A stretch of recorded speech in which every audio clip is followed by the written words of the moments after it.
We're here at the Twin Cities Model Railroad Museum in St. Paul, and joining me is New Brighton resident Matt Winiecke. And Matt, today we're going to talk about this beautiful new layout you have here that just came from California. Why did Michael Corrigan give you this? I can't say specifically why he donated. His wife chose to donate this layout to the museum. Mr. Corrigan is originally a Twin City native.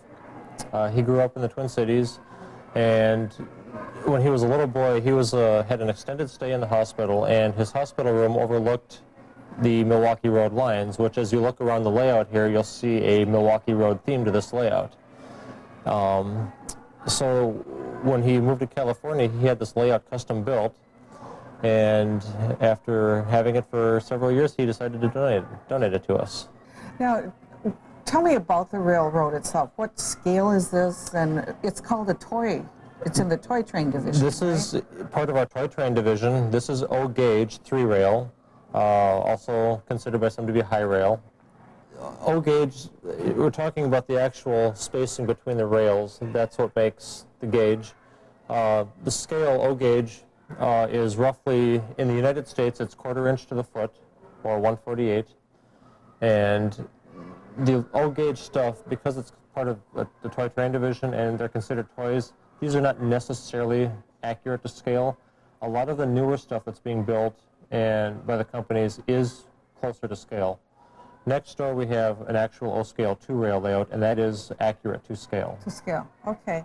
Well, tell me, the process for getting this from California to Minneapolis, you were part of this. So I was part of this. tell us how you did it. About after contacting Mr. Corrigan and the Dunham Studios who built the layout, I flew out to California 2 weeks ahead of time, did a site assessment, took a look to see what needed to be done, what the logistics were, went back out 2 weeks later with my brother and another member of the museum, and we took the layout apart. It came apart in about 8 or 9 sections. To get the layout physically out of the house, Mr. Corrigan hired a carpenter to cut an 8-foot by 8-foot hole in the side of his house, and the hole was originally cut 8 years ago when the layout went in the house. So that portion of the wall had already been removed once. He just took it back out. We set up scaffolding outside the hole, so we transferred this from the second floor to the scaffolding and then transferred it again to a scissors lift and brought it down on the scissor lift. Oh, wow. And Mr. Corrigan's house is on the corner, and it was on the back side of the house, so we had to put it in a flatbed truck it on the street around to the other garage, and store it in the lower garage. Once we got the layout all out, then we hired a 53-foot semi-truck through a trucking company, put it all in the truck, and had it shipped back to Minneapolis. Wow. And did it all make it intact? Most of it made it intact. The only thing that was actually destroyed was the console behind me here. It wasn't strapped properly in the truck, and it was on the back end of the truck, which I am told bounces a lot. Ah, okay. So it bounced loose, and the control fell, and were destroyed. Okay, so from California now you've got it back here. Then what happened? To get it back here, we parked the truck outside, brought the pieces down.